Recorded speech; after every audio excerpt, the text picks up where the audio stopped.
Salamlar olsun. İstəyirdim burada bir şey açıqladım, çünki bu sual məndən çoxlu olur. Baxın, mən heç dil və heç millətlə problemim yoxdur. Mən fars dili ilə və fars milləti ilə heç problem yoxdur. Biz sadəcə o İran şəhri düşüncə ilə problemimiz var.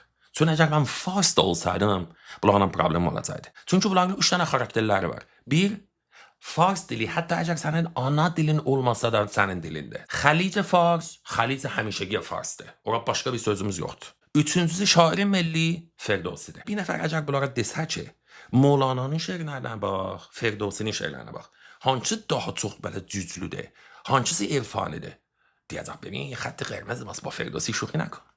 Əgər desələr ki, ağa, sən niyə xəlic fars deyirsən? Deyirəm xəlic İran.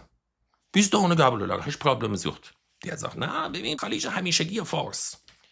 Beyinləri inkarla gəlib qaba. Yəni inki bu faşist fikirlərlə İranı da dağıdırlar. Türklər vardı ki, onların İran şəhri düşüncəsi var. Mən onlarla problemim var. Düşüncədir ki, eləyə bilər bir dənə məmləkəti, ülkəni dağıda. Mən hətta farsda olsaydım, onunla problem olacaqdı.